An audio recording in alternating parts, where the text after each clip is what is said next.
Yeah, we had already some very interesting impressions, and yeah, I'm very happy to be moderator now of this panel in which we hear more about European markets, more concrete, the German, the Italian market. We will hear about the Maghreb states in the video presentation about Canada and the USA.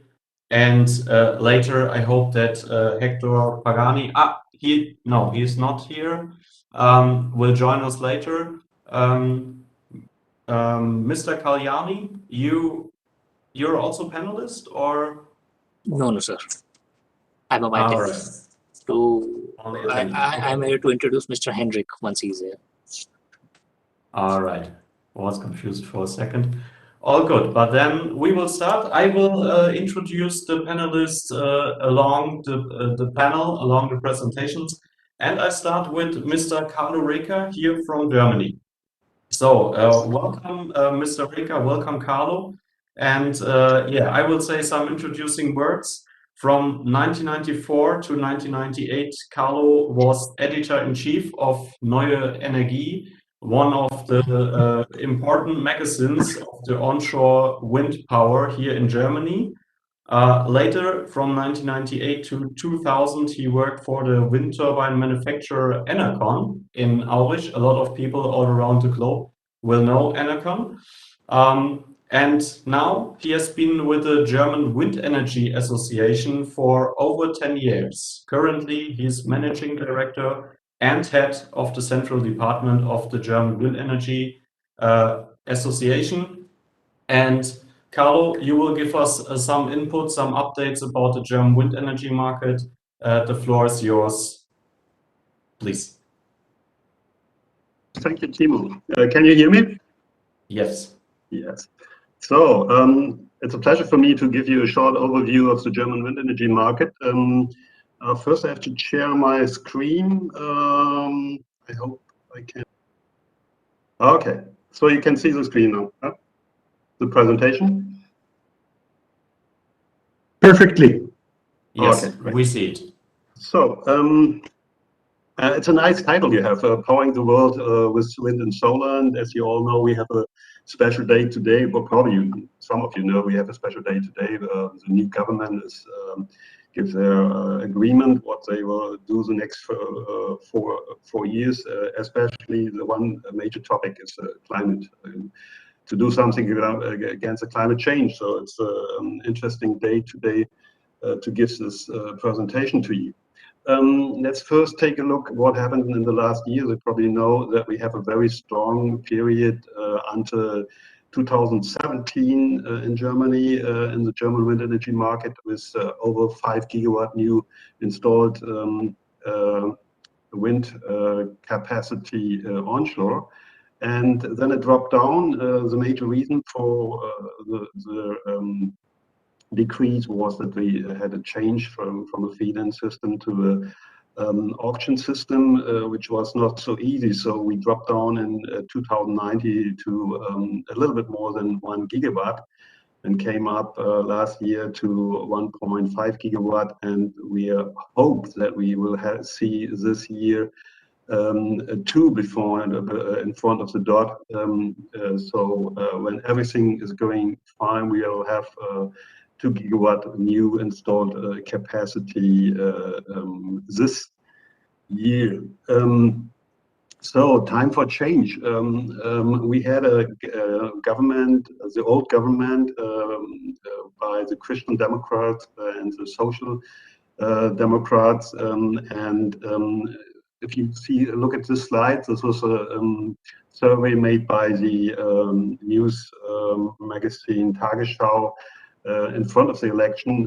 They asked the voters what is important for your voting decision, and you take a look at the left side, you see that the old government, the subject environment and climate, it was for the Christian Democrat voters was in place 4, and for the Social Democrat voters that was in place 3. So we might pretty lucky that it changed a little bit with the new government, especially when you look at the Green Party, which is one of the 3 members of the new coalition of the new government in Germany, you see that environment and climate is highly on top of the subject for the voters with 82 points, and even so, when you compare the Liberal Party down here with the Christian Democrats, you see that they're 11% voted for environment and climate, and compared to the Christian Democrats, it was even a little bit higher. So we think we will see a change. There must be a change for climate issues, and especially for the use of renewable energy in Germany. So what does the old government want? Even that was a pretty high target. Our major law in Germany is the feed-in law called Renewable Energy Source Act, and the major sentence there is by 2030, the share of renewable energy in gross electricity consumption in Germany we have to be at least 75%. And as far as I heard, the number from the new government will be much higher. So we think about it might be around 80%. We will see it this afternoon when the agreement is published. But there you see, even the old government with 65% was a high figure, and it will get getting higher. For your information, we start from 50% now, right now. And the second interesting thing happened in Germany, because this first figure up here, this 35%, is you always had to be connected to the electricity consumption at all, and there we see an increase there. It's very interesting that the Federal Ministry for Economic Affairs and Energy published in October a new study where it's written that the electricity consumption increased from 595 terawatt hours in 2018 to 658 terawatt hours in the year 2030. So we will see an increase of 11%. This is interesting because a few months ago, the ministry said there will be no increasing of electricity consumption. Now they published this study because they say we will have much more. There is a need of energy, electricity, especially in mobility, e-mobility, and an increase in use of electricity for power to heat. So therefore, the 65% is even higher now when we take a look at the old government. But as you know, we have a new government. We will have, what does a new government want? This is pretty interesting for us, for for the wind industry, because in the first statement they say that we will have a drastical declared the expansion of renewable energy. So this will give us hope that we will see much higher rates of new installed capacity of renewable energy in the near future. And the second point, as I said, that they will significantly accelerate the planning and approval process. This is very important for us in Germany because we see very long times to getting a permission. It's getting up to 5-6 years, and this is much too long. So therefore, this is important for us, and we will see what they will change in law and act to fix this point, because this is a very important point for us. What's interesting for us is also that the new government want to strengthen the decentralized expansion of renewable energies to especially use small units, not big wind farms as you see in other countries. And for this is also there is no way for that we will see very big wind farms, large wind farms in Germany, because in a populated country like Germany, this is not able. But we are able to do this offshore, but not onshore. And I will say something to offshore later on. And then they will use roof areas for solar energy more specific. And this is interesting that they will do it mandatory for new commercial buildings. For wind energy, it's very interesting that they said that 2% of the land area is to be designated for onshore wind power. This is very important because there are some countries where we just see figures under 1%. Some local governments do not accept this number of 2%, and therefore it's very important to have this fixed percentage for wind. And another thing what they say is that they will ensure that the municipalities, the regions will benefit, will have a special benefit, financial benefit from wind turbines and large open space solar. This is important because, especially for the acceptance, when the regions see that that they have a benefit by the using renewable energy, it will help a lot. And last, they said they will have a significant increase of capacity for offshore wind energy, but this will not work out in the near future because we do not see these large capacities for offshore. What they see up to 2030, as far as I heard, is 30 gigawatt offshore wind power at all. So what we see is that PV and photovoltaic and wind onshore are the strong parts for renewable energy in Germany. So what do we need to realize this? What you see here is a study from the German Renewable Energy Federation. And you see the yearly new capacity, what we need up to 2030. And for wind onshore, we said in 2022 we start with 3.6 gigawatts, so 3,600 megawatt new wind onshore capacity in next year. But when you take a look at the permission in Germany, the situation of some new permissions, it will be a little bit lower. I think it will be around 3.3 gigawatt. And when you have a lower figure here, you need a higher figure in the next year. So this, when up from 2023 to up to 2024, we need 6 gigawatt each year. Then in the next period, 7 gigawatt, and we come up in the last years to 8 gigawatt new capacity.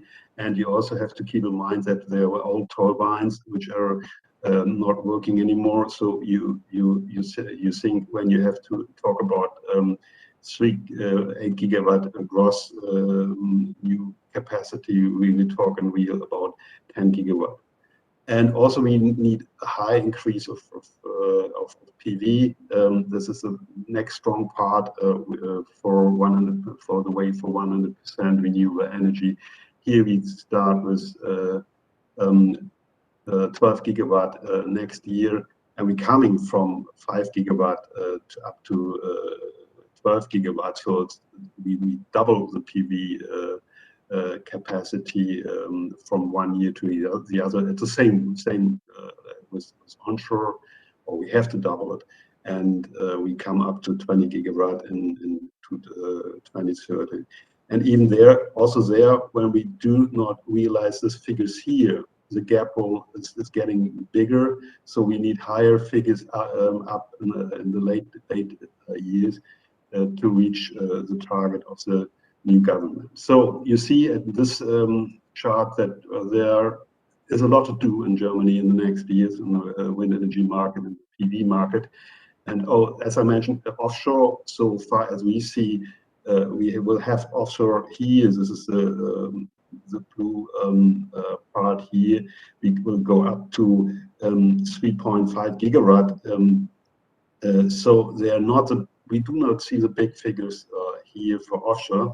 Especially, you will see it on the next slide. I'm showing you when you look that we have a relatively strong development in the south in the north of Germany, in like Schleswig-Holstein, Lower Saxony, and NRW. These three states, we have 517 megawatt new installed capacity in the first half of 2021.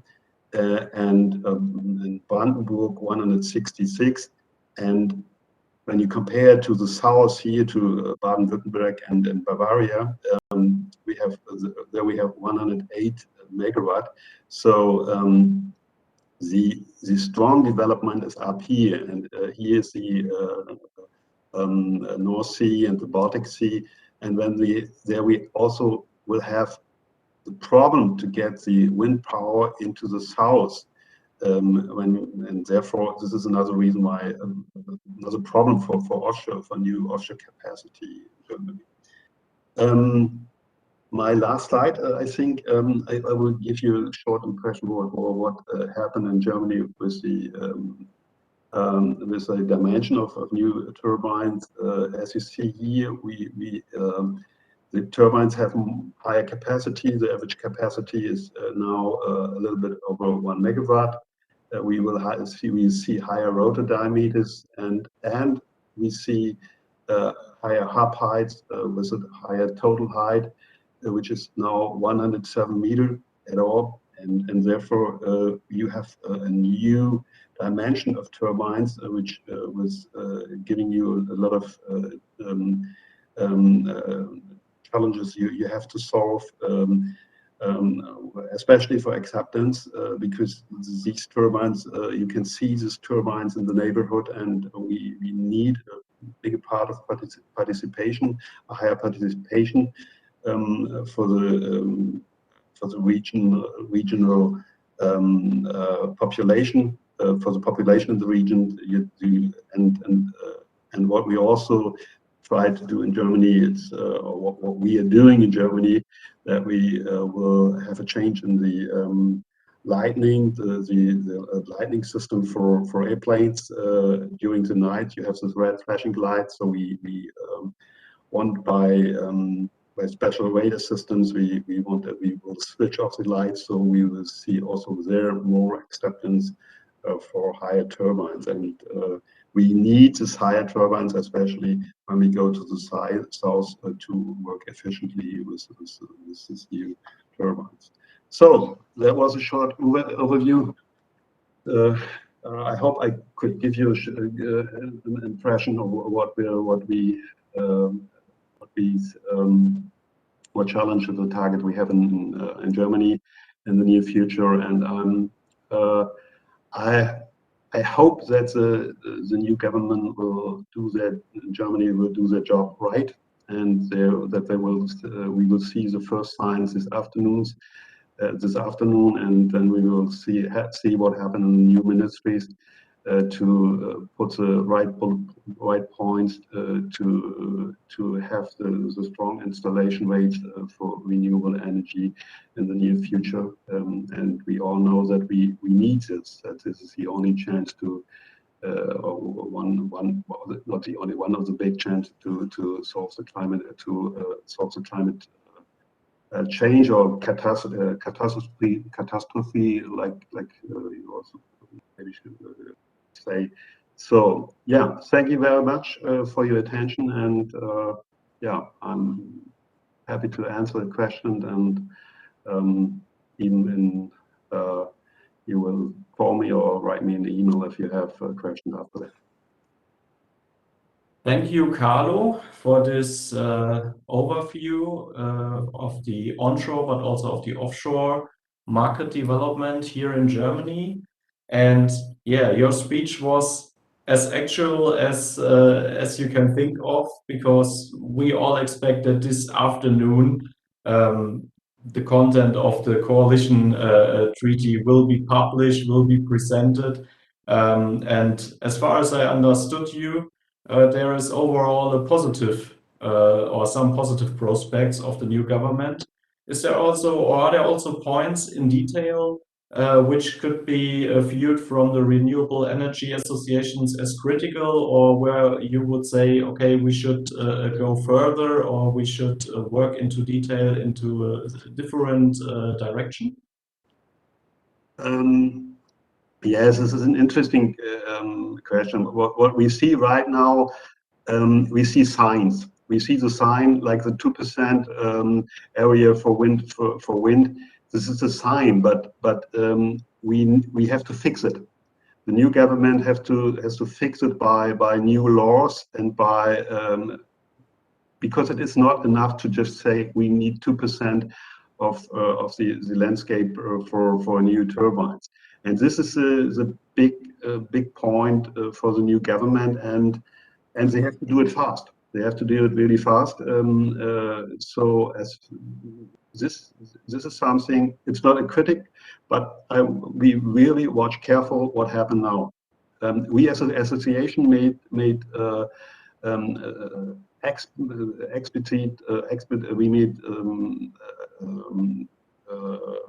we gave them ideas what paragraphs and what laws have to be changed, but now they have to do it. They have to do it very fast. Otherwise, it will just be a number. It will just be a number, like we know from other conferences, other countries. This is a very important situation right now. Yes, I agree. Thank you for your information. Are there further questions right now for Carlo? I don't see something in the chat right now, but if I overlook something or the host will just tell me if I miss something out. Right now, I don't see anything in the chat or in the Q&A directed to you, Carlo. Thank you very much for the moment. And also one information for the host. Later, Tanay Uya will join us on the panel, or right now he will join us and later he will present. Yeah, now I see him. He's now listed, I think, as panelist. So great, we will hear later a presentation from him. Now we will continue with a presentation from Davide Astiaso Garcia. He is assistant professor of thermal sciences, energy technology, and building physics. His research activities in Sapienza University started in 2006, and currently he's involved as a coordinator in two European Horizon 2020 projects. On the one hand, one is dealing with building a low-carbon, climate-resilient future on the basis of secure, clean, and efficient energy. And the other one is dealing with operating a network of integrated observatory systems in the Mediterranean Sea. So very interesting. And today you will update us about the renewable energy market in Italy. The floor is yours. For your kind introduction, and yes, today I have been invited as the Secretary General of the Italian Wind Energy Association.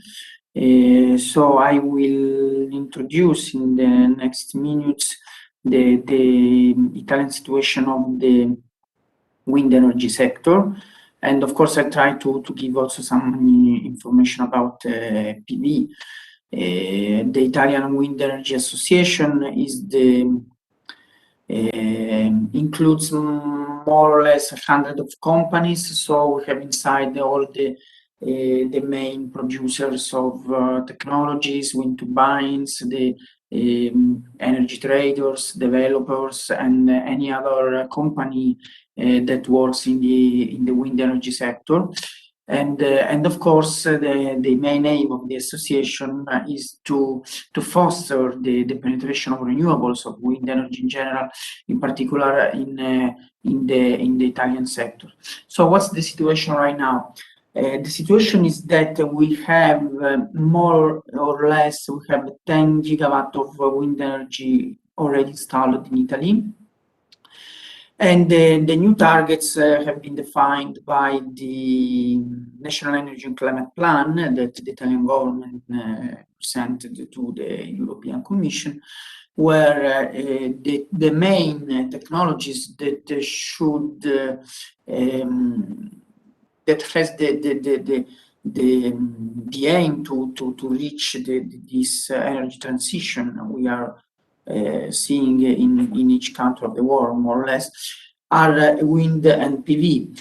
Mainly wind has to double the installed power, so we have to reach more than 20 gigawatt, and the PV system has to grow until 3 times the power already installed. So it's a very challenging targets that are mainly related with some that are changing with some, how to say, some regulatory constraints in terms of authorization procedures for wind turbines. We will discuss it next Friday, and also for the wind energy, for the PV sector, the main problem is related to the regulation for the installation of a PV system in agricultural areas. So these are, you can see here also the generic targets for renewables. The electric renewables has to reach the 55% in the next decade, compared to the 34 in 2017. The wind power, the production of energy has to increase 3 times, more or less. So we have now about 18, and now we have to reach 41 terawatt hours per year. And of course, also the thermal energy sectors and the renewable transport has to make their part. So coming more focusing on the wind energy sector, most of the wind power in Italy is installed in the central and southern regions.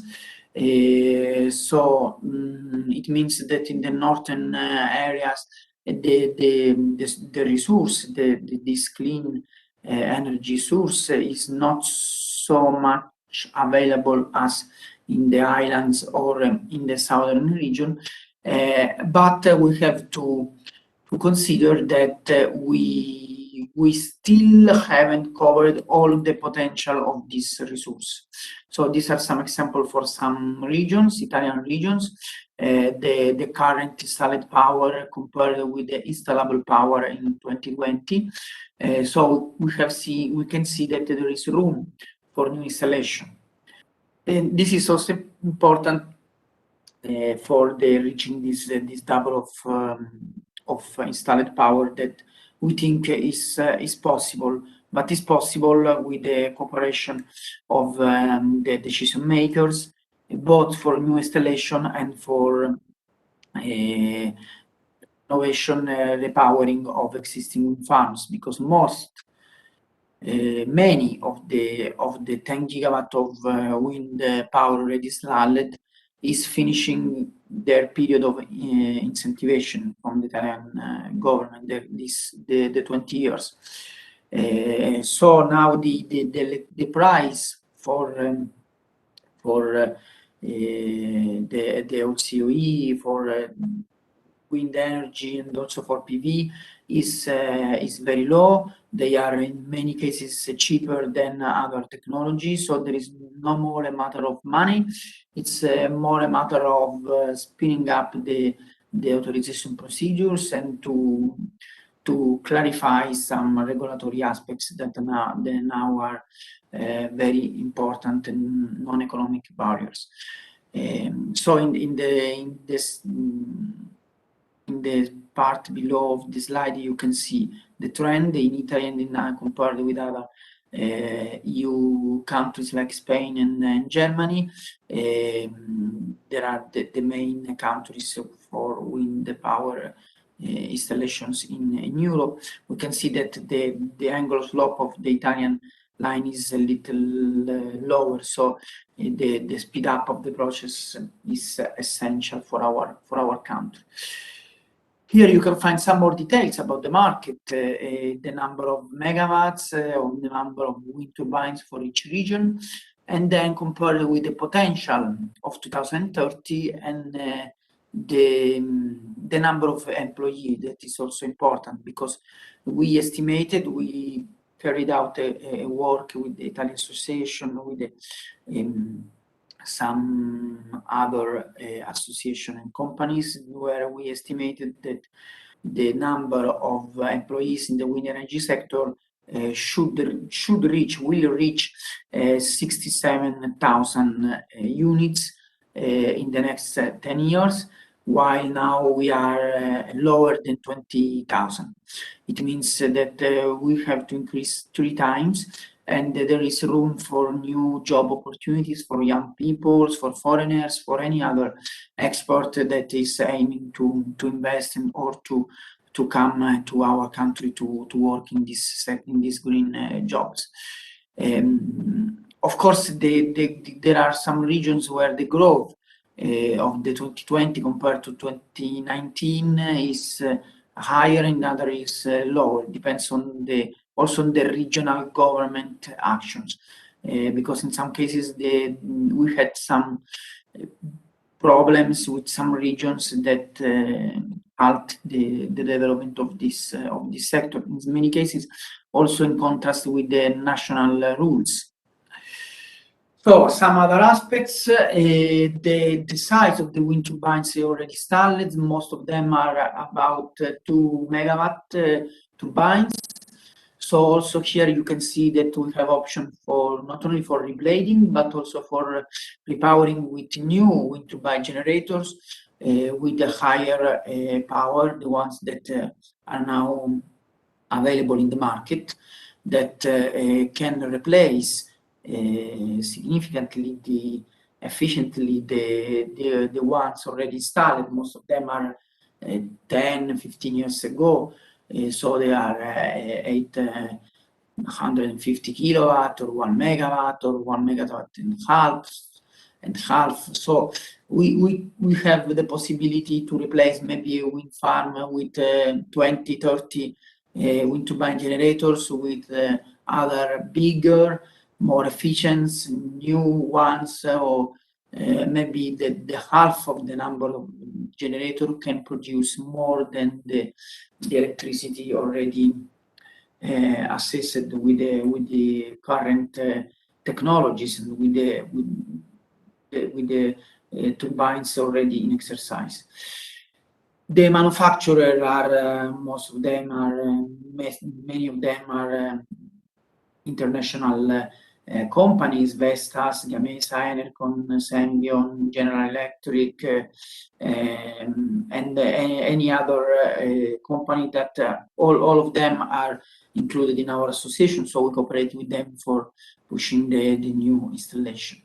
As regards the wind farm operators, we have the main ones are ERG with more than 1 gigawatt of wind power, and green power, Edison, Alerion, and other companies that work not only, most of them work not only in the wind but also in PV or other renewable energy technologies. So the last slide of my presentation are more related to the situation of the offshore wind. As the previous speech, we can see that in Italy, in the Mediterranean, due to the bathymetric depth, we still haven't any wind farm already installed in the whole Mediterranean, not only in Italy. The first one is the 30 megawatt near shore wind farms that is under construction in Italy, very close to Taranto Harbor. So it's a real near shore. It's not properly an offshore wind. It's a bottom fixed, of course. And but now with the new wind offshore wind platform technologies, we have seen that the potentialities of our seas are quite higher, because the resource is available in maybe in areas farther than 20 or 30 kilometers from the shorelines, where we have good potentialities, where we can install floating offshore wind turbines, and where the impact of landscaping, the landscaping impact is minimal compared with the one closer to the coastline. So we have seen in the last years a very significant increase of the authorization requested to the Italian TSO Terna for offshore wind turbine for the connection onto the grid. And now we have around 40 megawatt of power of authorization of new under development offshore wind farm projects.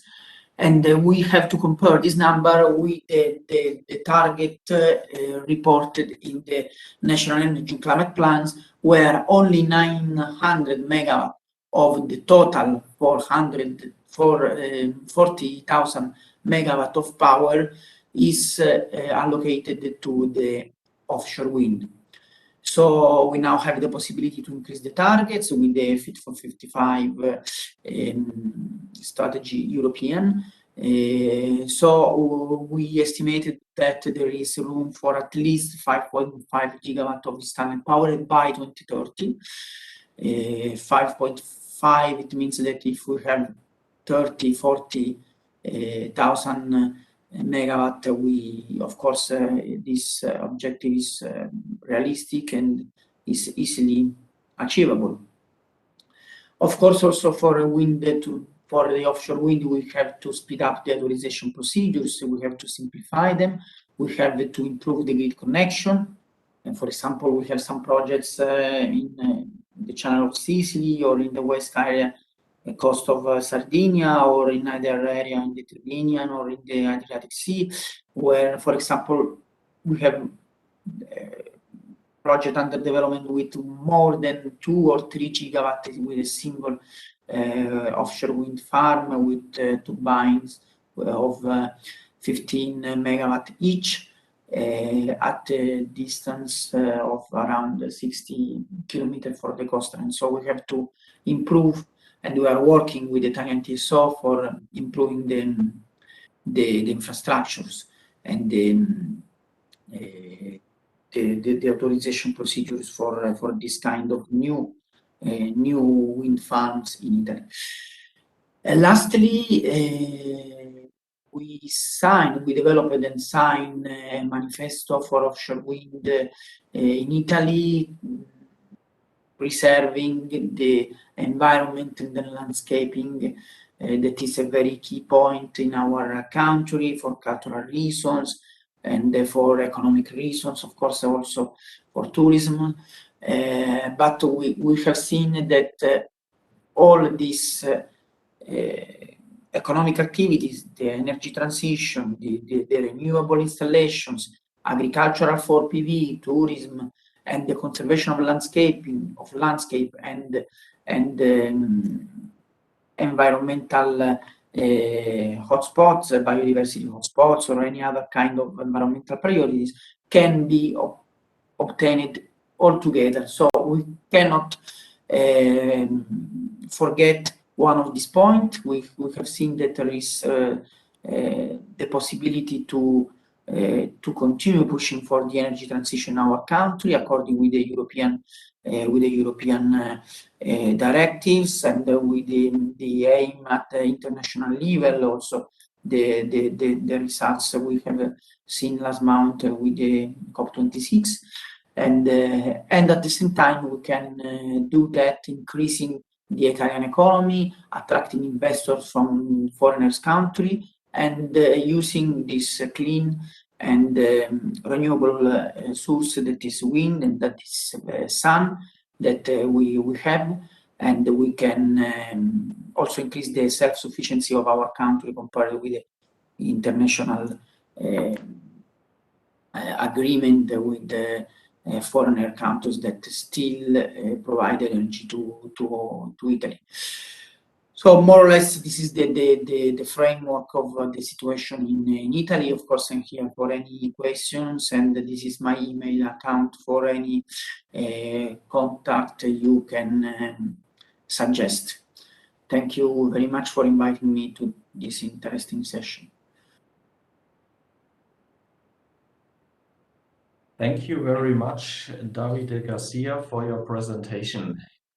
Do I see or hear questions from the panelists or maybe one question from my side? Obviously, you're an expert for wind energy, but you spoke about the complicated framework for wind energy in Italy. How is it for the photovoltaic market? Can you say one or two sentences about it? Yeah, the photovoltaic in Italy increased significantly in the years between 2007 and 2013, 14. Then we have a stop of new installation due to some new rules that blocked the market, and now the main problem is the permitting in agricultural areas, because we have seen, for example, we have multi-technology auction in Italy for wind and PV together. So we have seen that the PV should cover 2/3 of the total power, but they covered very less because the new plant doesn't have the authorization in agricultural areas. So we have to overcome this barrier. Okay. Thank you for this information. And then, if no question appears, we will continue and turn now to the Maghreb states and to Mr. Khalid Ben Hamou. Mr. Ben Hamou started his career in agricultural operations, which led to wind power developments. He installed Morocco's first hybrid wind diesel system in 1994 and also Africa's first wind hydrogen system in 2011. To leverage trade winds in the carbon-free processing of the region's phosphates and iron ore resources, he built capacities with funding from NATO in Morocco and Mauritania. Mr. Ben Hamou, we are happy to have you here, and we are listening to your prospects of the market in the Maghreb states. Thank you very much, Timo. It's a pleasure to be attending the 19th World Wind Energy Conference, and we know we've been in Delhi before. It's unfortunate that we may not be able to travel as we could before, but that doesn't mean that we cannot share, obviously, our prospects of markets in the region, which is what I will do. And I suggest, if you allow me, to start from India westwards all the way to Mauritania, and in the Maghreb country, that would essentially start with Tunisia. And as we can see in this particular market, there has not been, it's a very static market. It hasn't moved much since 2013, with a total installed capacity of 243 megawatts. And targets, there is a 30 megawatt wind farm in construction as we speak, and other ones that are in planning stages. And they are obviously private ones. The first ones initiated were public frameworks, and one maker has installed 243 megawatts of capacity. Now it's noticeable to see that the Tunisian government plans are being reviewed, but not always upwards. And the latest plan is to install, make a tender of 3.5 gigawatts up to 2030 in order to roll out about 350 megawatts per year. And this is, of course, combined wind and solar. A third of the 3.5 megawatts, 1.5 gigawatts, sorry, I'm talking about gigawatts, of course, by 2030 will be wind energy. And so there is progress in PV, obviously, and private investments are key to achieve the gigawatt scale for larger wind projects. So the news from Tunisia are actually not much better from Algeria's perspectives. Basically, Algeria, in terms of wind energy, has only 10 megawatts installed. It's been installed for a while, as you can see, in 2014. There is a significant wind energy potential, 7,700 gigawatt of potential. It's massive.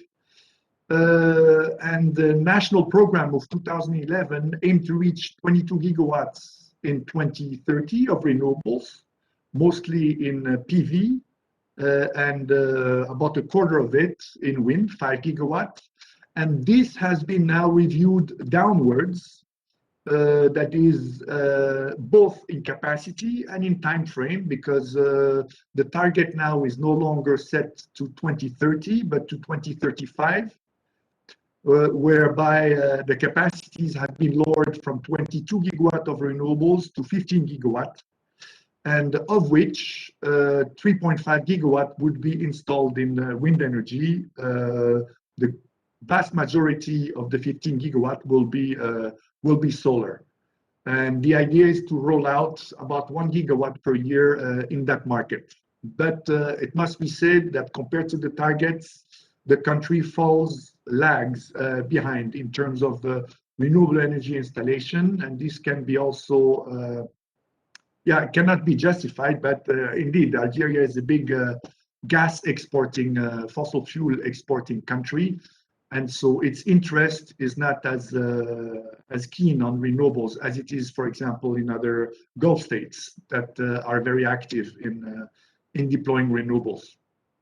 And so moving towards the west, we have the Maghreb countries' main wind energy actor, with about 1.5 gigawatt installed of capacity, started in the year 2000, and stretching up to the latest one with 1.4 gigawatt installed, with a variety of manufacturers, a variety of different frameworks, public, IPP concessions, EPCs, and renewable energy law that enables wind electricity to be fed to industries, energy-intensive industries, where you pay a stamp fee to the utilities for transferring the electricity from the wind farms directly to the factory.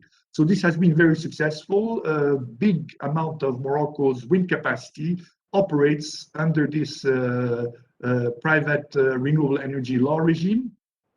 And there are many developments that are ongoing. And so we expect about at least 2,600 megawatts by 2023. So it's almost a doubling.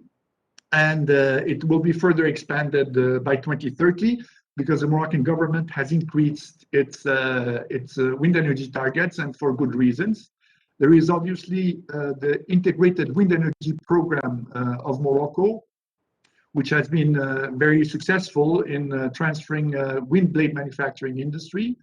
The technical wind potential is significant and of very good quality. We have the trade winds on the Sahara coastline, affecting both Morocco and Mauritania's wind markets.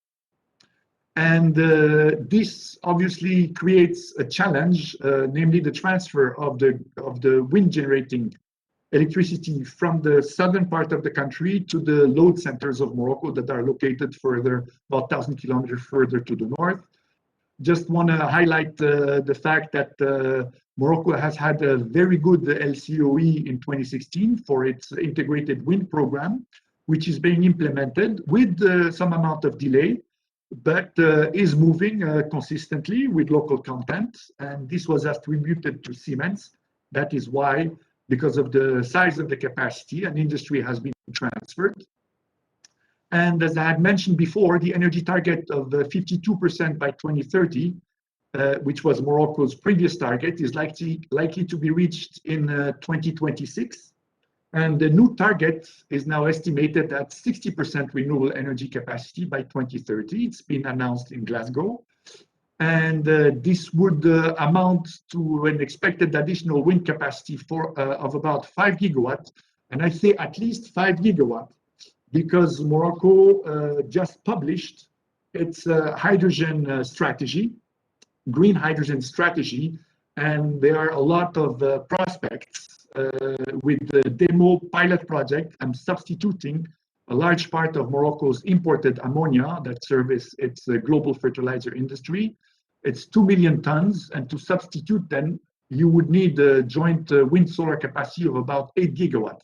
So it's just to show you the prospects of wind industry in Morocco.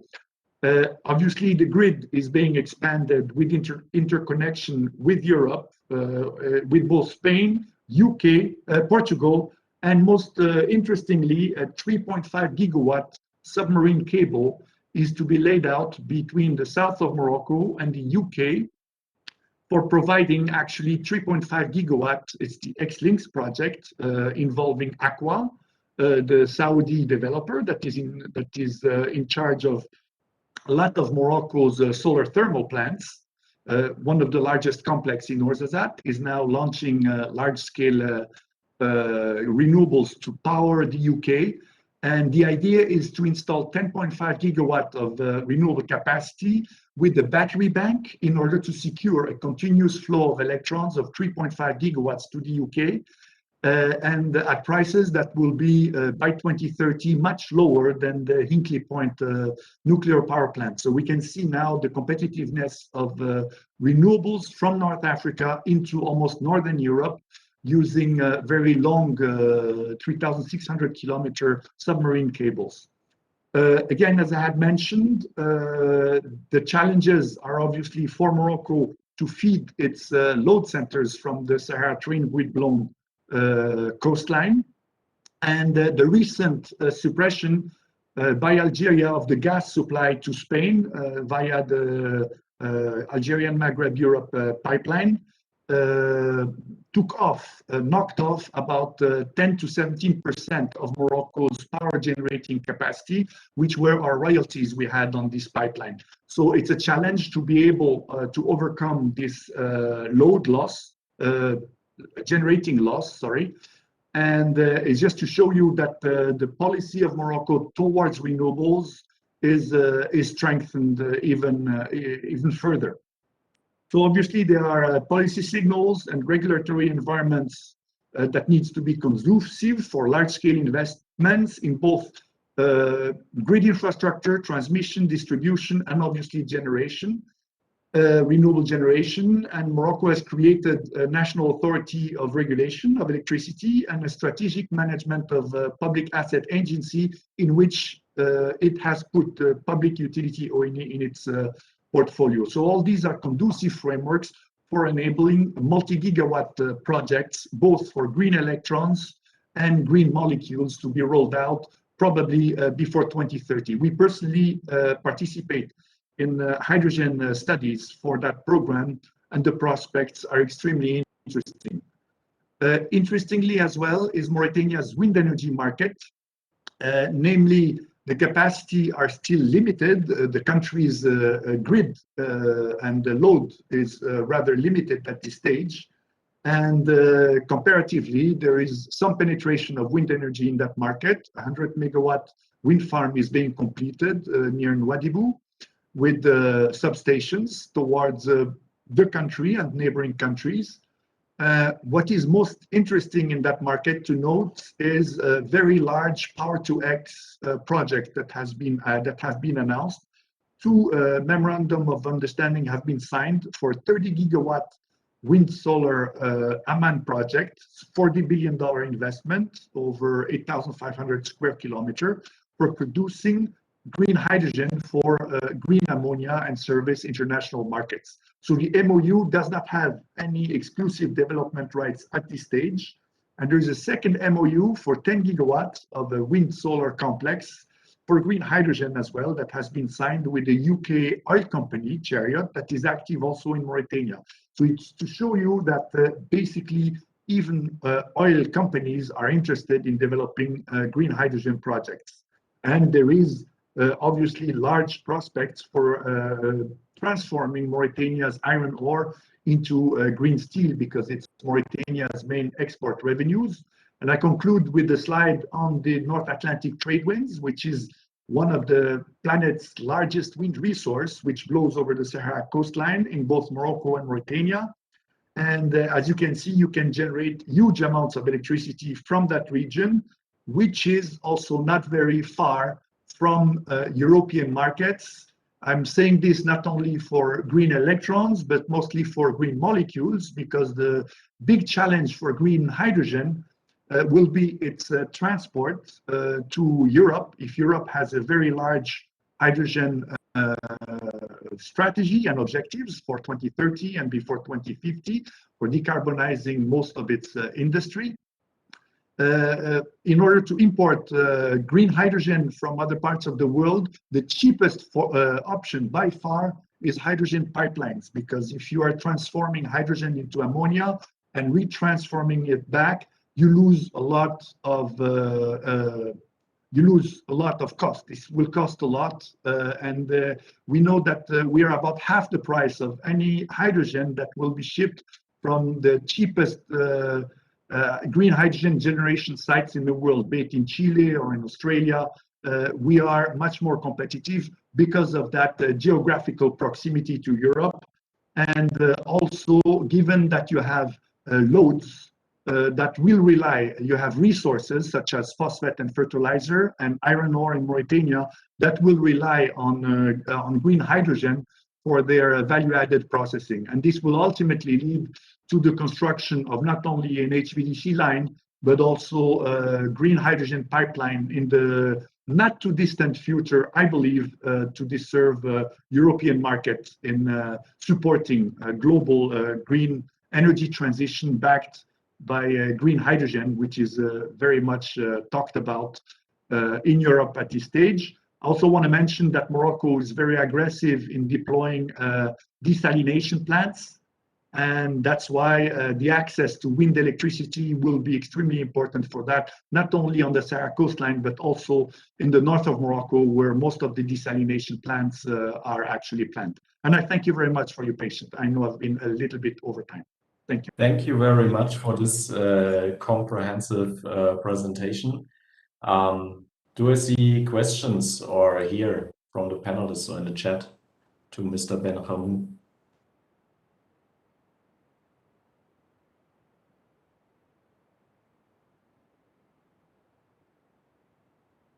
So I don't see it. Otherwise, we will continue with the program because we have to take a look at time management. But it was a very interesting presentation. I was very interested in the regional role of green hydrogen, but you already gave a detailed perspective in your presentation. So thank you very much for this. And now I have to ask one more time the host. I think I miss once again Tanay Uya as panelist. He should be under the attendees. So could you please take a look? I can see him as an attendee. Ah, yes. Now I'm here. I'm here. I'm here. Okay. I'm here. Good. Good. When you need me, please let me know. We will come to you. This time difference from India mix things up. Yes, we will come to you later, but now First, Right. we will take a look at the video presentation from Mr. Michael Barnard from the USA. And he is a chief Okay. strategist of TFIE Strategy. He's also strategic advisor and board observer for Agora Energy Technologies, and he works with startups, with existing businesses and investors to identify opportunities for significant bottom line growth and cost takeout in our rapidly transforming world. Now my question, is the presentation, is the video there? It's there. Fantastic. I'm Michael So Barnard. we will start with the video. Thank you. Technologies, a CO2-based redox flow battery innovation firm, co-founder of Distance Technologies, which does digital twins of buildings during the design and construction phase, and chief strategist of The Future is Electric. The United States has had a significant change in the past 12 months, as we know, with the election of the Biden-Harris administration. COVID, of course, reduced the total amount of wind that was expected to be put upon the grid in 2020 from 21 to 23 gigawatts to only 17 gigawatts. But the pipelines and construction are humming along again. Offshore wind remains a tiny fraction, 0.03 gigawatts. However, the big news out of the United States is that Biden and Republicans entered into a bipartisan infrastructure bill. That infrastructure bill is designed to unlock a specific barrier to the development of wind energy and moving wind energy from the interior to the highly populated coasts. That problem is transmission.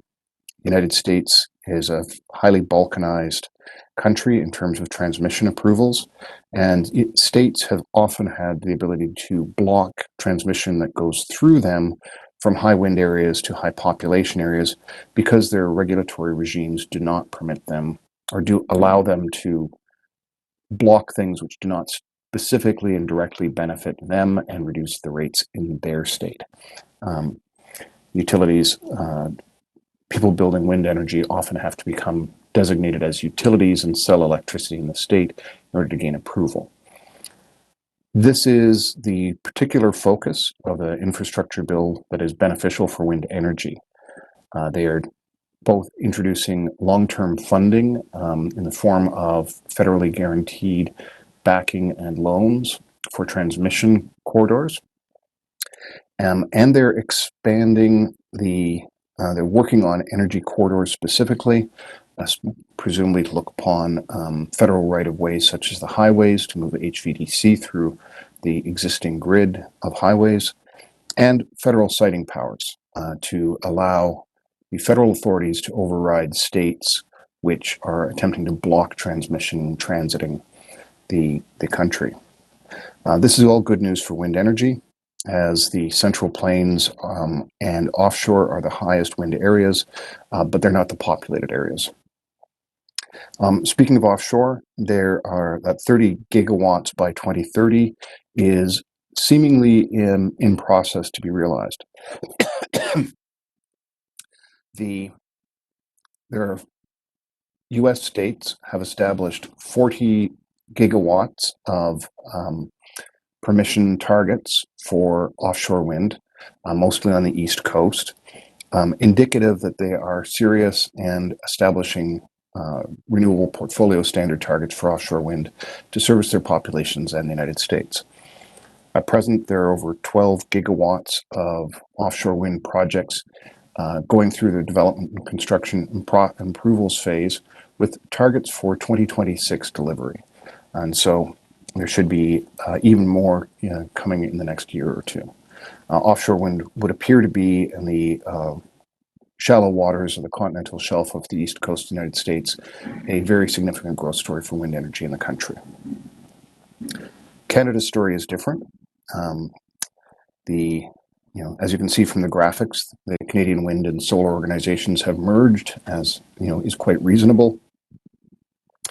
2020 install was, not satisfactory. It was not exciting. It was 0.17 gigawatts in all of 2020. Ontario, the most populous, richest province with the largest amount of wind, is still stalled as it has a administration which is focused on expansion of nuclear, not expansion of wind and solar.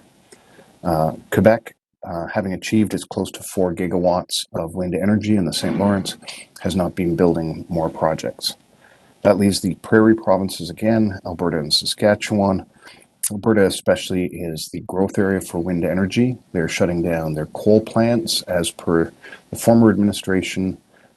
Those attempted to be slowed somewhat by the current administration, but the federal carbon tax made coal plants completely uneconomical and is likely to do the same to natural gas generation. As a result, wind is going into Alberta at a great rate and is expected to increase substantially over the coming years.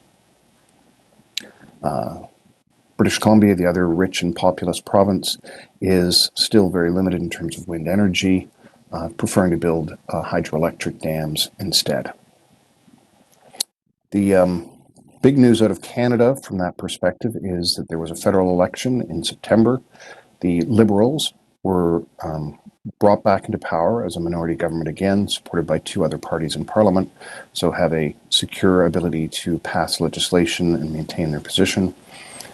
They had extended the cap on the carbon price to $170 Canadian, about 133 US dollars per ton of CO2, incrementing that up through 2030. At that point, we'll see very significant carbon price on natural gas, which amounts to 6.5 cents per kilowatt hour of additional cost if actually costed into natural gas generation. Obviously, this makes wind energy much more attractive fiscally across the country. The implications for that are that, as you can see, there was a trajectory for decarbonization of one of the highest intensity grids, the province of Alberta, which was heavy on coal, natural gas, and is also the location of the oil sands in Canada, which consume tremendous amounts of energy.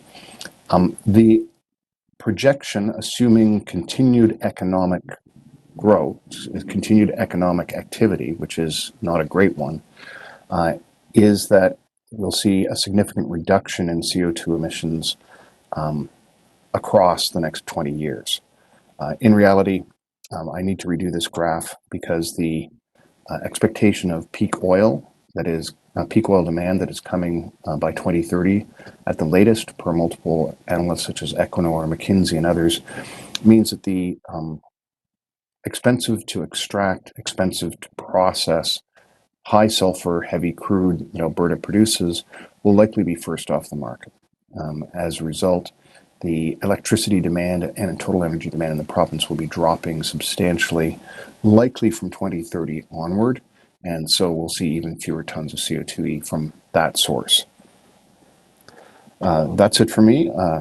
Canada and the United States are both committed to the Paris Agreement.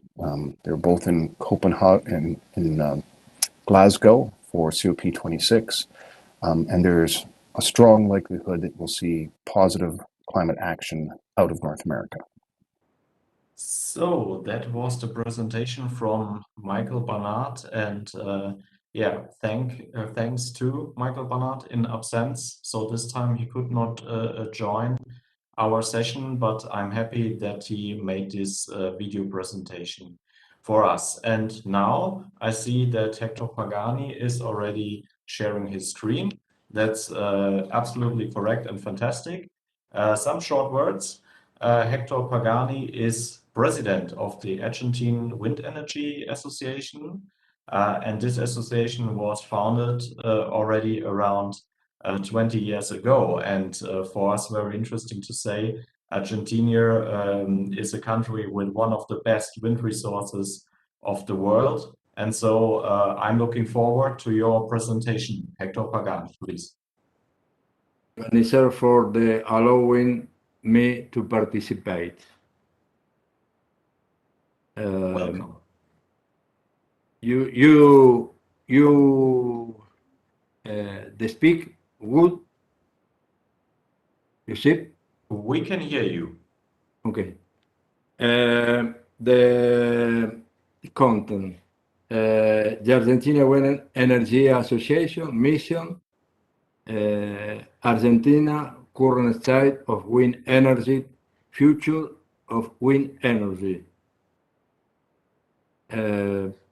We are a no-profit organization that this year, December the 30, celebrate 25 uninterrupted years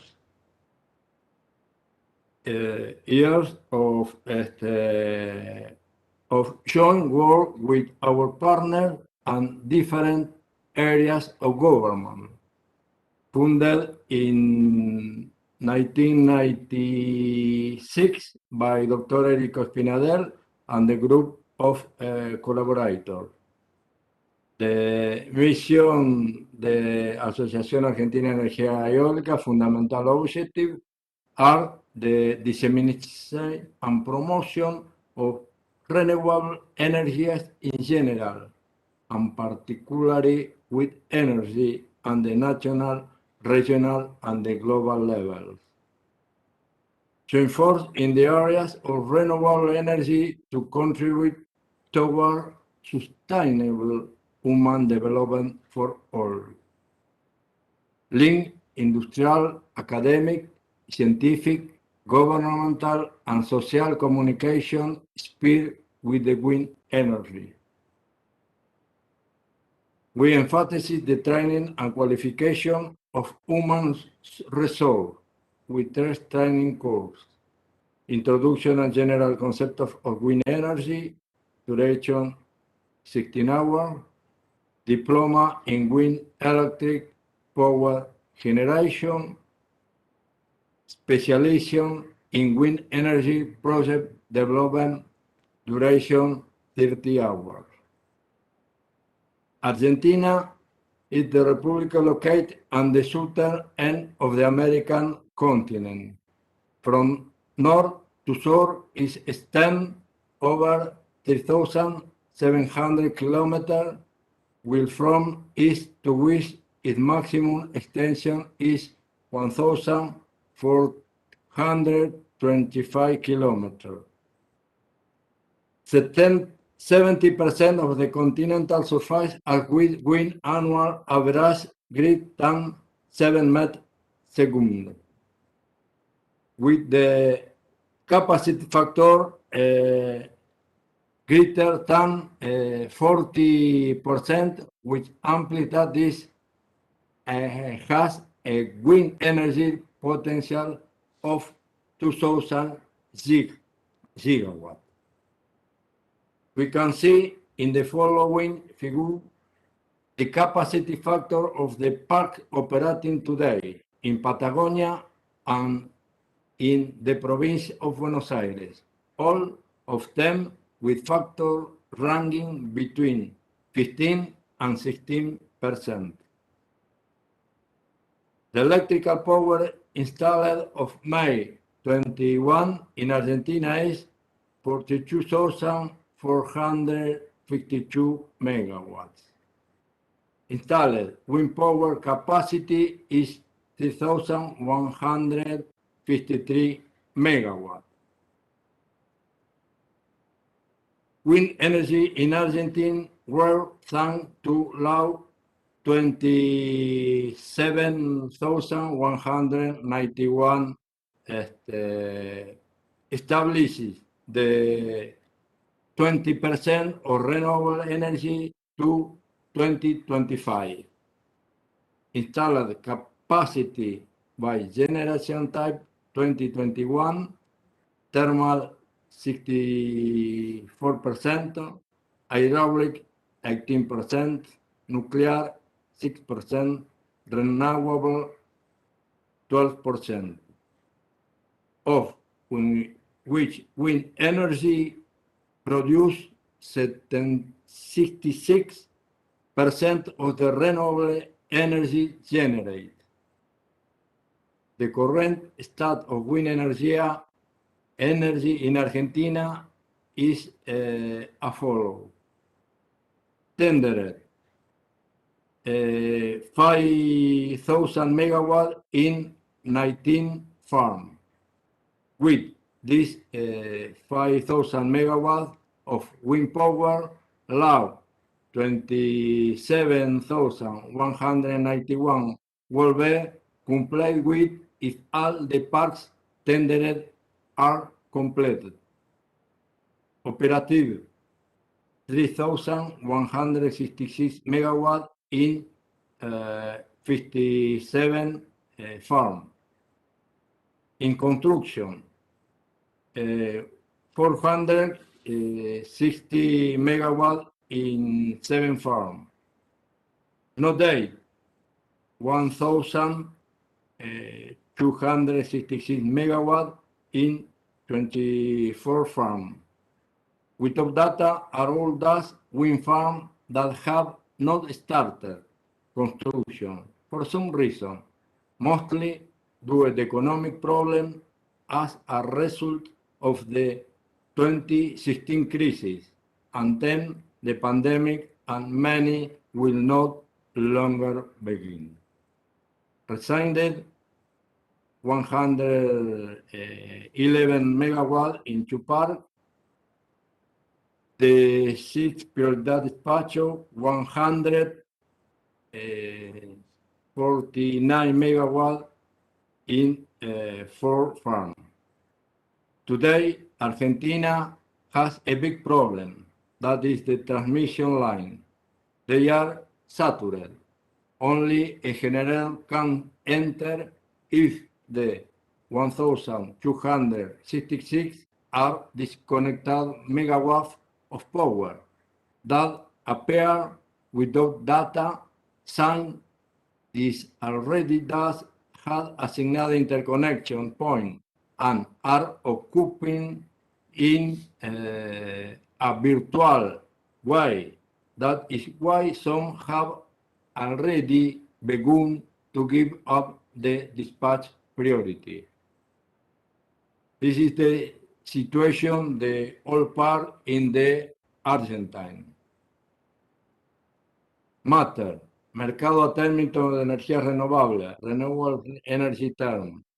Matter, unlike the renewable plant that had tender, were CAMMESA, Electric Wholesale Market Management Company. Both the energy produced by the each part. In the matter, each owner of the future part sell the energy to private user, generally large user with whom they negotiated the price and the term of the contract.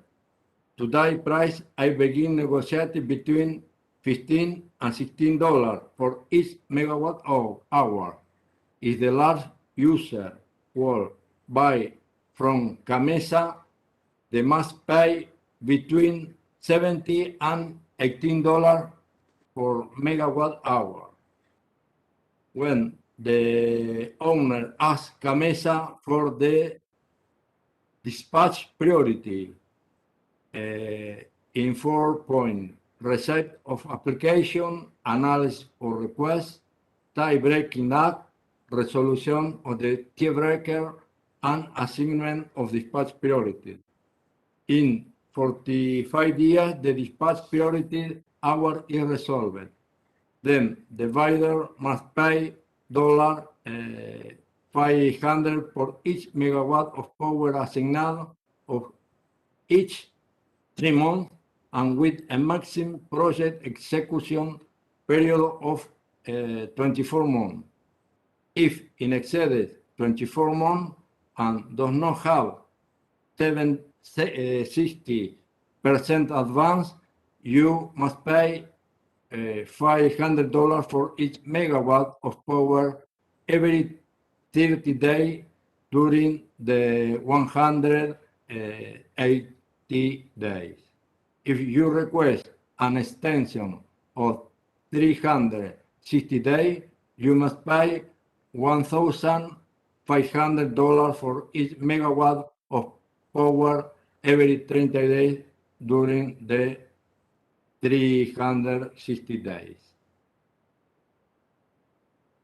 The large enable user is defined by the those large users, women, goodies, and auto generator that have an average annual power generator than 300 kilowatt. The master plan is aimed this large enable user. They are 1,966. They consume 32,153 megawatt hours year. We can observe the evolution of matter today. We have 838 megawatt of power installed only by matter, which means 26.5% of the wind power installed until today. Today, Argentina cannot continue to transport energy. Saturated transmission line. It is a problem for which are several solutions. First, construction of line, investing $5,500 million, 8 years. Small hybrid park, investment in line not required. Turn right now. Partial solution. The no data. 1,266 megawatt in 24 park. YAL desistir prioridad despacho. And after a present day already got back 109 megawatt in for farm, and first stage 257 megawatt in wind farm. Argentina by 2035 should we have 30% renewable energy. It means that they were going on the need to have 10,000 megawatts of installed power. That is the double the planet for 2025. Thank you very much. Thank you very much for your presentation. I spoke about the foundation of the association around 20 years. That was semi-correct. You pointed out it's 25 years that the association is founded. And yeah, I should add that it was founded by the Ghan Dr. Enrico Spinadel, founder of the Argentine Wind Energy Association, also co-founder of the World Wind Energy Association, and he was a long-time vice president also of World Wind Energy Association. So thank you, Hector Pagani, for this presentation. I don't see questions in the chat. Is there a question from the other panelists or an input you want to give to this presentation?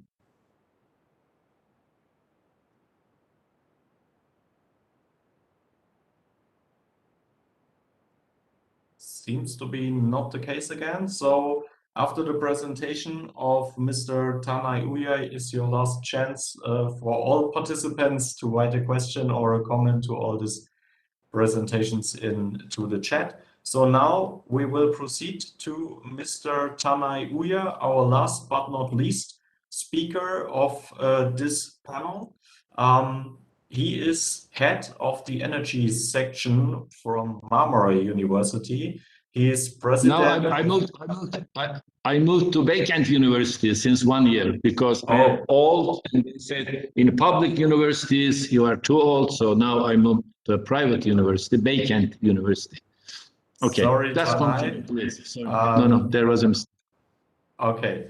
Okay. Yes, additionally to that, you are president of the Renewable Energy Association of Turkey. You are also vice president of the World Wind Energy Association, vice president also of Eurosolar, to give only some examples. I cannot add everything, it's a long list.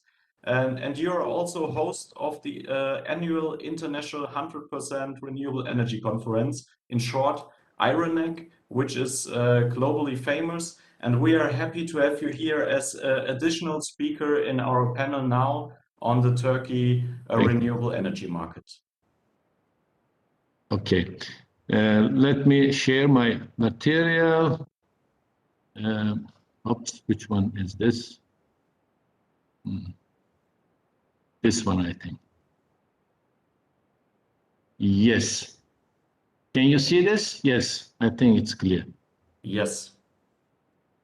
Okay, now first I will just try to show you what's happening in wind in Turkey. And this is from Turkish Wind Energy Association, annual statistic report in January 2021. The update will be coming, but you see since 2010, when we organized with our General Secretary, Stefan Gizenger in Sarıgerme, this was 2003, 4, 10. So there was no wind turbine in Turkey. Now we have, this is 9.3 gigawatt, but with 2020, we now have more than 10 gigawatts. So this is nice. And we have some nice years when we move faster, but some years we just slow down. This was 2016, 17, 18. But this is how 2016 was the best year. Then this is the monthly production of electricity of wind power plants in Turkey.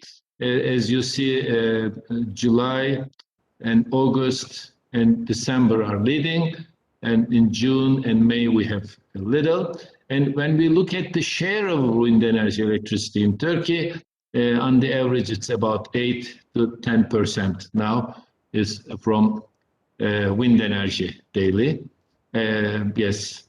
And then over here we see that who owns, there are some companies like Polat Energy, Gürüş, Demirer, which have more than 500 megawatt wind farms.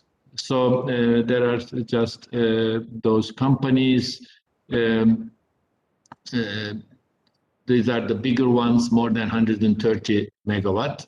So it's a good distribution of the owners of the companies. And then we have the wind turbine manufacturers. These are from, of course, 2020. We have Nordex, Enercon, Vestas, General Electric, Siemens, and Suzdon, Sinovel, Goldwind in the market in Turkey. And according to the regions of Turkey, mainly it's Marmara region, the northern west part of Anatolia, where Istanbul is, and then Aegean, we share the Aegean Sea with Greece. We have about 3.5 gigawatt each in those two regions.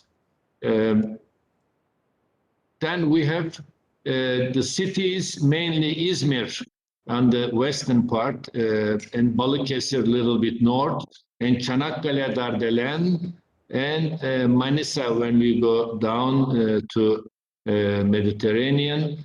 So these are the cities with more than 750 megawatt, and Izmir and Balıkesir are 1.7, 1.2 gigawatt. Now, these are the wind power plants in construction, and you see there also a good amount. And this is the investors who own the new construction of wind farms. And the new wind farms, the the wind power plants. Manufacturers are mainly General Electric, Nordex, still a high pipe, but General Electric is coming with 900 megawatt with the ones which constructed. And these are the regions. As you see, we have Marmara region is dominating about 80%. This Marmara region is the Thrace part of Turkey and southern Marmara Sea, the part between Çanakkale, Kardelen, and Istanbul.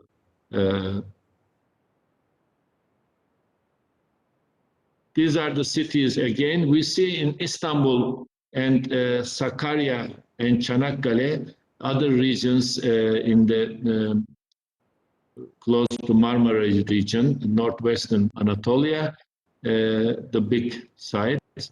And we may say that normally the expansion of the terrain depends on the grid lines. So grid lines is the big constraint also for wind turbines and photovoltaic panels, because the tendency is to give permission to be connected to the grid from the distribution lines, distribution transformers. So this brings a constraint. So those places, some other people, for other purposes, they want to do something, but when the wind turbines take the permission, they are becoming in conflict. So to handle this problem, our suggestion is to extend the grid to the wind high potential sites and transfer the electricity with super grids, as how Germany and United States are planning to do. So that's a basic constraint. Now we have also licensed wind power plants. This is in Marmara region and Ege, Akdeniz, and Karadeniz. Now we have auctions recently, and these auctions are reducing the costs of new wind power plants. And this 1,000 megawatt pre-licensed wind power plant is with Siemens and a Turkish company. They are building now in Turkey. And these are the results of the auctions. Many companies are competing with each other for the best price. And these are regions again. And let me go through this. And that's what's happening in Turkey on wind energy. So we have a good group of people, organized very well, and the Turkish Wind Energy Association is a strong organization compared to other organizations. So let me stop this sharing. Stop sharing. Okay. Now, when we come to solar energy, in Turkey, as World Wind Energy Association, you know, we are promoting the community power. So the development of photovoltaic applications in Turkey did start with the decision of the authority to allow anybody who wants to build renewable energy technologies to make a 500 kilowatt, to own a 500 kilowatt wind turbine or photovoltaic application. And then they said, we shall buy, the authority, produce electricity with the grid cost prices. So for the wind turbines, it didn't help because we don't have any more small wind turbines. Let me put it that way. It was the smallest one, 850 kilowatt Enercon machines, and only 18 megawatts this unlicensed wind turbines took place. But with photovoltaic, everybody started to find the land and build PV panels. Now we have 8 gigawatt photovoltaic panels, and this is really distributed. I mean, some people were cheating, really, just making 10 connections to the grid. I mean, you need to be a permanent customer of the grid authority. You have a connection. So for this connection, you can build 500 kilowatt unlicensed renewable energy system. Later, they noticed that 500 kilowatt is very small for wind turbines. They make it 1 megawatt. With that, we had some 850 kilowatt machines built in that unlicensed application, and the people who made it, they just paid back by the authority. But for wind turbines with photovoltaic panels, it was a very good investment for people, and the authority maybe didn't notice that the renewable energy from photovoltaics and wind will become so cheap that it will be very much lower than the grid price. Now they are making this removed because now they have more smaller back payment. So just letting little share for the people who invest in their buildings or roofs, building photovoltaic panels. So let me just show one more thing before I close. I'm just trying to reach we don't see your presentation anymore. Could you share? Yes, it I know. one time? I see it. I'm just trying to end up this. Okay. Now I want to just show a few more things to you. Then solar PV in Turkey. Yes. Now I will share one more thing. I'm not very familiar with. No, not this one. Other applications. Google Chrome, maybe this one. Yes. Okay, this is information from the ministry and thing, but it gives an overview of photovoltaic installations in Turkey. You know, our population is about 80 million, and it's 783,562 kilometers square. GDP volume of import and export is about $199 billion. Average age 31, working population 30 million. This is the structure of the electricity sector. We have a PIASH and coordinating everything. And EMRA is the market regulatory authority. They are making this all legislation necessary. Total installed capacity at that year, 2018, it was solar large scale and where is the distributed 0.51 gigawatt, yes, 500, and large scale must be 4.56 something. There's something wrong over there. Anyway, renewable energy in Turkey, the potential is, when we calculated the wind energy potential, it was 83,000 megawatt in 1993 with Adwan Oijk from Netherlands, and the German one was only 8 gigawatts. Now Germany has about more than 50 gigawatts, and we are still at 8 gigawatt. That's funny. I mean, Germany moved faster with the low wind speeds. Then solar potential, geothermal, biomass, etc. These we have all renewable energy potentials.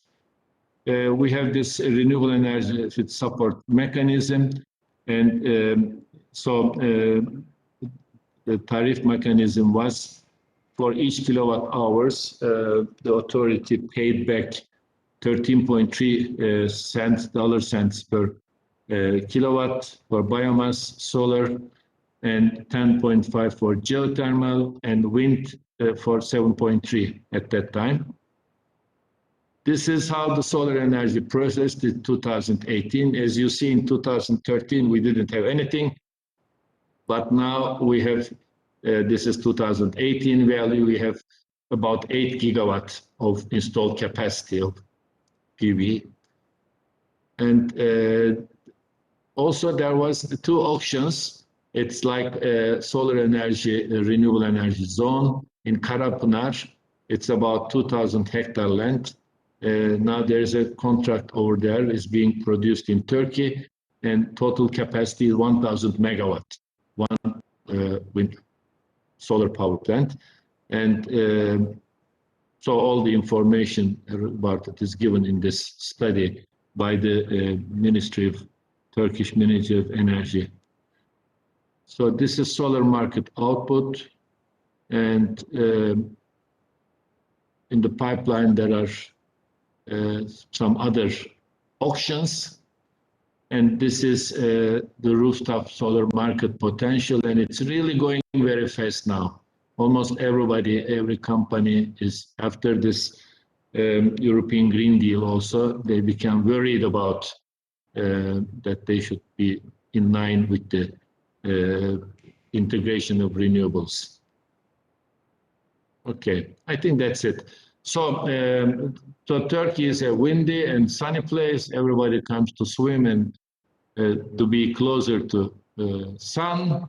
So we need to take advantage of this. I'm sure that our integration of renewables and our becoming climate neutral will take less time than other European countries. And now in big cities, Istanbul and Izmir, contribution from our university, we are trying to reach the European goals of climate neutral cities. Thank you very much, Timo. I'm sorry for missed my time because there was a 3.5-hour difference, and I'm in Cyprus now, Northern Cyprus, for my university exams. I'm also teaching in Cyprus International University. Thank you very much for giving me the chance to finalize my. Thank you, Timo. Thank you, Tanay. We were happy to have you here in our panel, and thank you for your insights into the Turkish energy in the renewable energy market. Also, that you emphasized the strength of community energy in Turkey, because you know I'm working at the World Wind Energy Association, especially towards the topic of community energy, and yeah, we are already late, so some closing words into this direction. Also, tomorrow we are looking forward to an excellent program, and I cannot tell you everything, but please take a look at the program at Vivek, at the page from the World Wind Energy Conference. We will start the morning session with a session about transportation based on renewables. And we will have some sessions actually about community energy, and also it will be me presenting in the first community energy panel about a study of social participation, about the role of women in community energy, which is going on right now. So I want to thank all panelists for fantastic speeches. I had a lot of one more, Timo. Yes. Timo. Yes.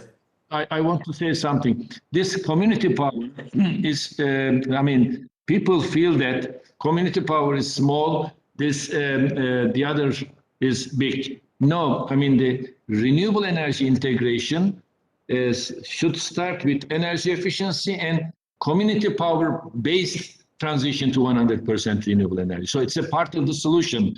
It's not something going and feeding the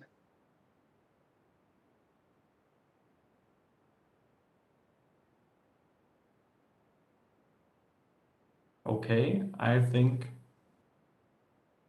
now we Small lost. municipality. It's community power.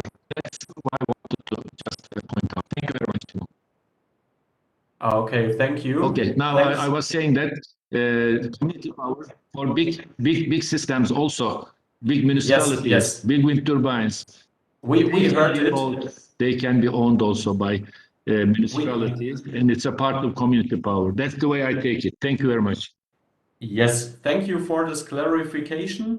Thanks to all panelists and all participants. I know it's already late, especially in India. So thanks for today, and I hope we can welcome you all back tomorrow for the second day of our conference. Good day and good night.